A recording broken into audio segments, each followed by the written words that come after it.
Alright, we're in the book of Proverbs. Most of it was written by Solomon. There's some in there written by other people. But it's mainly a book of wisdom.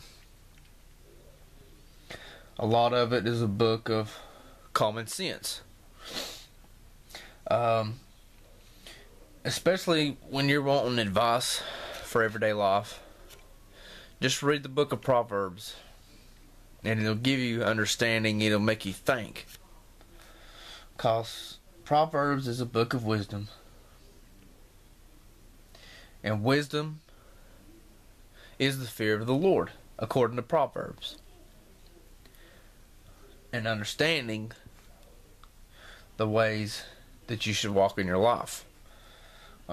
Proverbs deals with adultery, anger, bribes, raising your children, discipline, drinking and drunkenness, dealing with fear, food, fools, gossip, your family life, enemies, the poor, pride, riches, love, lazy people, white women, and wisdom.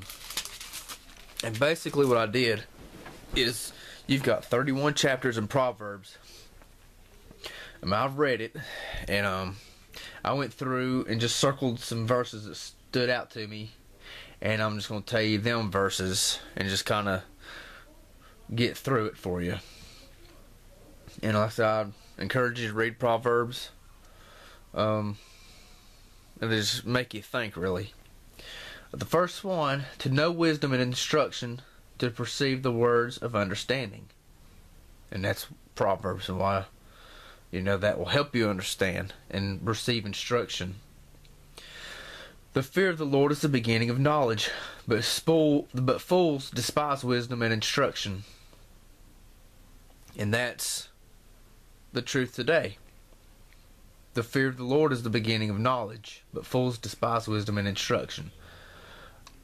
Fools don't want to hear about the Lord. But the thing is, the people we think have knowledge really don't, because the fear of the Lord has departed from them. It talks about avoiding bad company.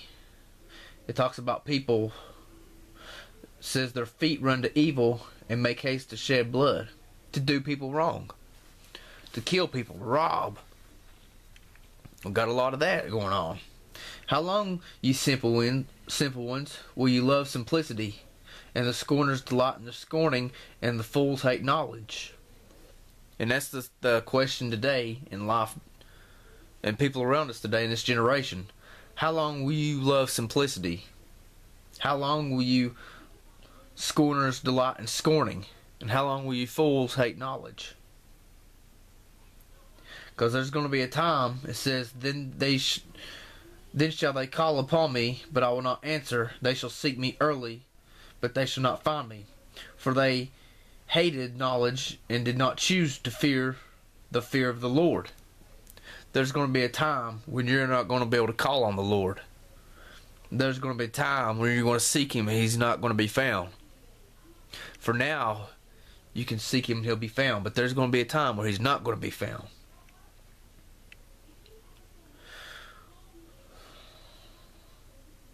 Now concerning wisdom, it says, if thou seekest her silver and searchest for her as for hid treasures, then thou shalt understand the fear of the Lord and find the knowledge of God. You got to seek for it. You got to want the wisdom of the Lord. You got to want the knowledge of God. It says, for the upright shall dwell in the land, and the perfect shall remain in it. But the wicked shall be cut off from the earth, and the transgressors shall be rooted out of it. Right now, we have the transgressors and the wicked in it, and the uprights in it. But there's going to be a time when the wicked will not be on the earth no more. For the meek shall inherit the earth. God's children shall inherit the earth. Trust in the Lord with all thine heart, and lean not unto thine own understanding. Be not wise in thine own eyes. Fear the Lord and depart from evil. So we have to trust in the Lord and let Him direct our paths and not go by our own ideas. You got all these churches today. I'm not judging every church. I'm not the one to judge anyway.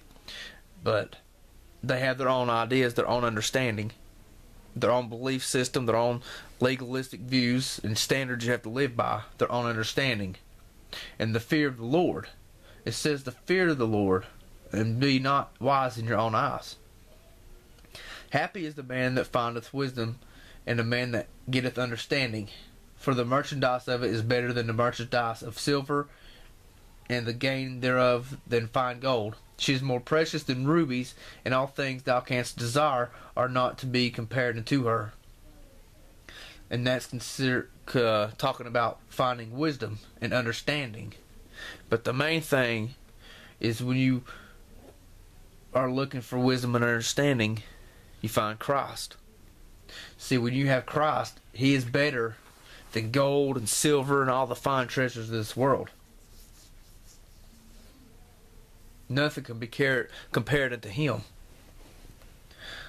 Withhold not from them to whom it is due, when it is in the power of thine hand to do it. Say not unto thy neighbor, Go and come again, and tomorrow I will give, when thou hast it by thee.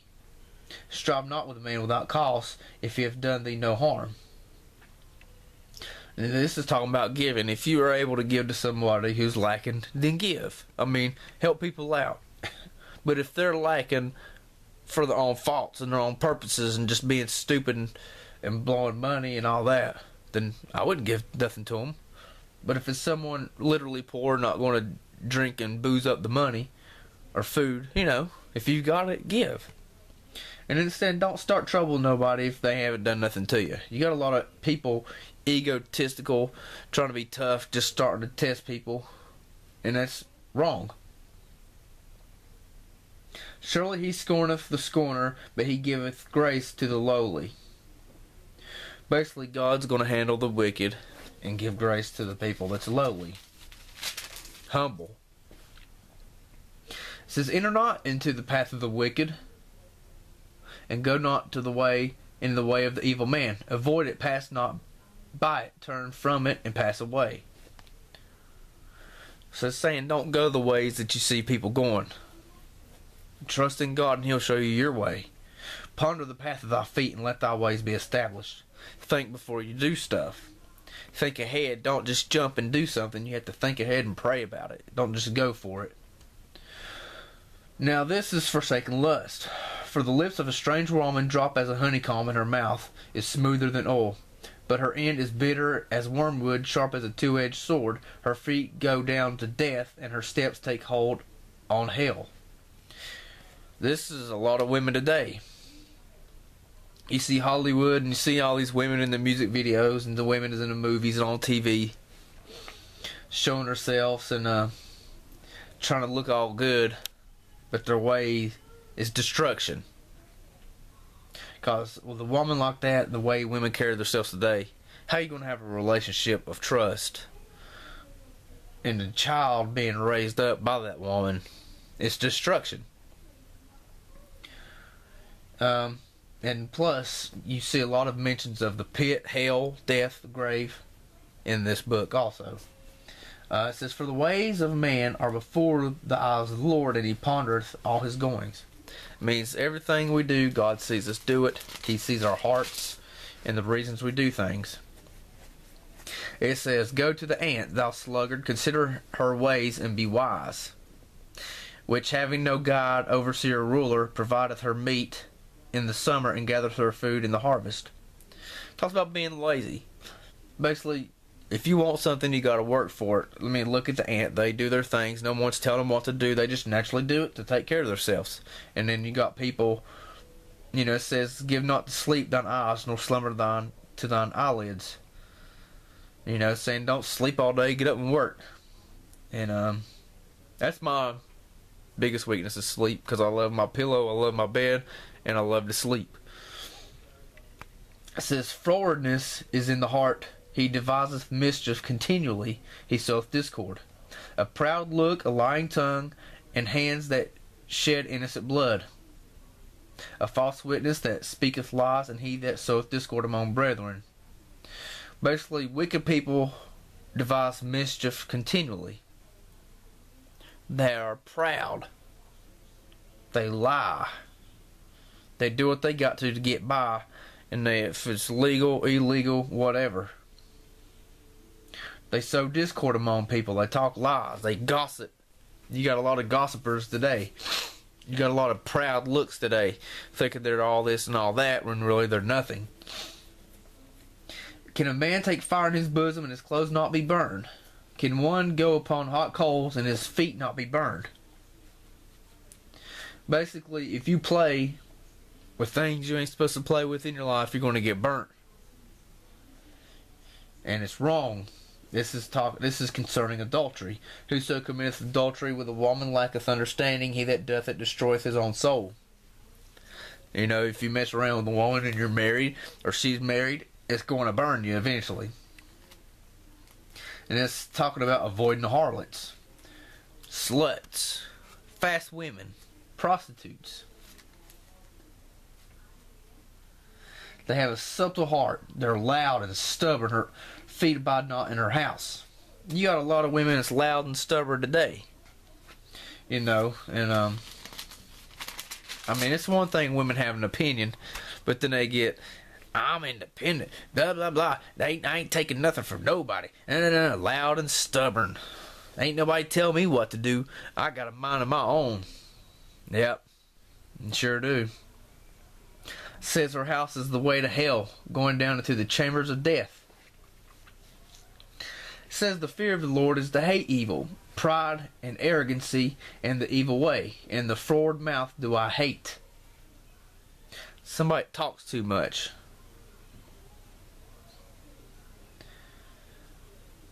It says, hear instruction, be wise, and refuse it not. Blessed is the man that heareth me, watching daily at my gates, waiting at the post of my doors. Now, it says, blessed is he that's watching daily at my gates and waiting at the post of my doors. You know, this is concerning wisdom and Solomon's teachings, but we have to watch daily for Christ's return. We have to anticipate it. Be ready for it. It says to forsake the foolish and live and go in the ways of understanding. It's basically saying, if you see people doing bad and stuff, and you got friends that's going out and doing this and doing that, and they're trying to bring you down, get rid of them. Don't be around them. If there's not people out there that's for you, to encourage you and lift you up, not necessarily with pride and all that, but having good thoughts towards you and don't want to see you get all messed up, you know, that's one thing. And it says, reprove not a scorner lest he hate thee. Rebuke a wise man and he will love you. So if you're trying to correct somebody and they hate you, then they're a scorner and they're a fool. But it depends on how you're coming at them too. I mean, you can't just come at them and say, this is wrong and that's wrong, blah, blah, blah. You're going to hell. You know, if anybody would hate somebody that says that. But if you come at somebody with love and, you know, a humble spirit, it may be different. It says, the fear of the Lord is the beginning of wisdom, and the knowledge of the holy is understanding. So the fear of the Lord is the beginning of wisdom. So do we fear the Lord?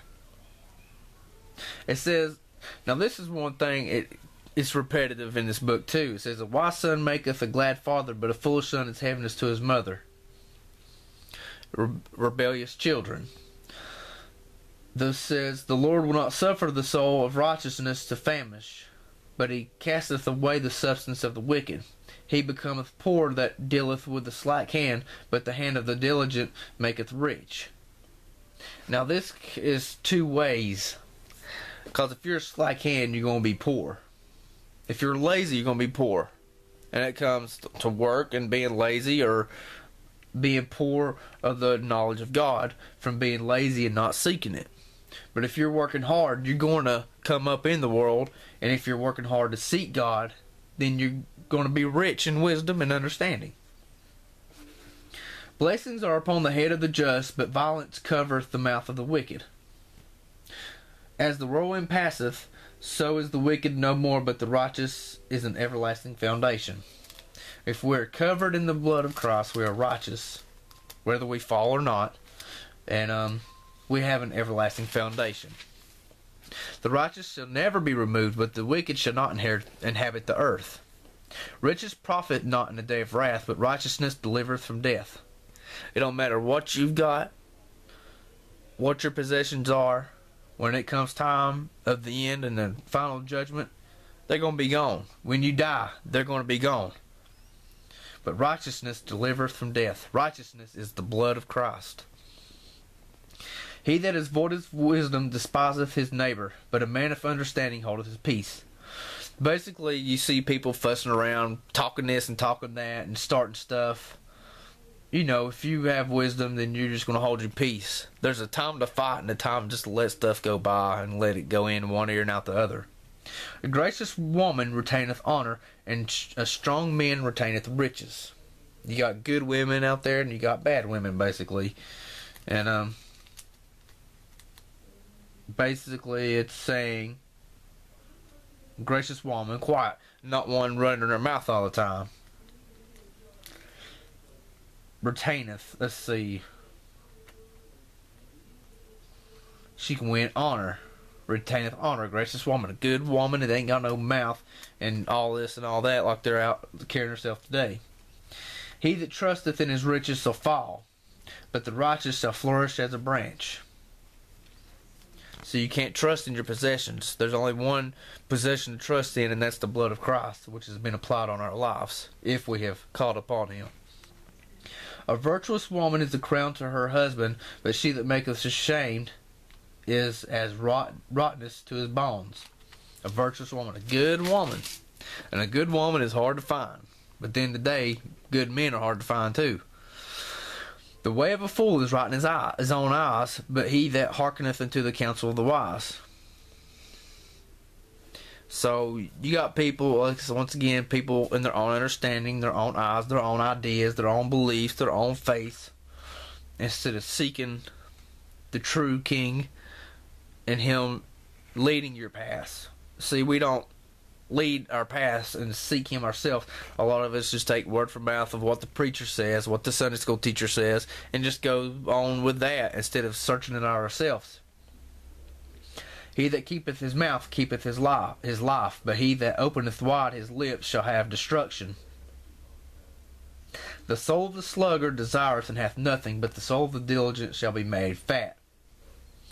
Now this is keeping your mouth. A lot of people talk too much. They run their mouth. They speak presumptuously. You know, sometimes it's just best to not say nothing. And then the soul of the sluggard, the lazy man, you want all this and don't want all that, but you ain't got nothing. There's a man, yet there is that maketh himself rich, yet hath nothing. There is that maketh himself poor, yet hath the great riches. Once again, you make yourself rich, you ain't got nothing. You got to have Christ. You have to have wisdom and understanding. Whoso despiseth the word shall be destroyed, but he that feareth the commandment shall be rewarded. Once again, there's a lot of people despising this Bible. He that walketh with a wise man shall be wise, but a companion of fools shall be destroyed. Okay. People say they're wise and they have understanding. They go to church. They say, oh, church was good. Church was great. But yet they were the companion of fools on Saturday night and Friday night before church, going to clubs and drinking and dancing and having their bodies hanging out like a harlot, like a slut. Okay. So destruction is on the way for the people to do that. And that's the truth. He that spareth his rod hateth his son, but he that loveth him chasteneth him betimes. That talks about correcting your children, whipping them, raising them up right, not just not correcting them and disciplining them and letting them do what they want to do. It says, every wise woman buildeth her house, but the foolish plucketh it down with her hands. You got a woman, she's going to have her household right. She's going to keep it clean. She's going to take care of her kids and raise them up. But you're going to have a foolish woman that's just going to go out, run out, and sleep around with Tom, Dick, and James, and just her house is going to be tore down. Her children's going to just follow her footsteps because that's the only way they know. It says, go from the presence of a foolish man when thou perceivest not in him the lips of knowledge. So it's saying if you see people, if you're friends with people and they're trying to do stuff and get you ran down with them and bring you down with them, and you see that they ain't got no common sense, get rid of them, get away from them. Don't be hanging out with them. There's a way that which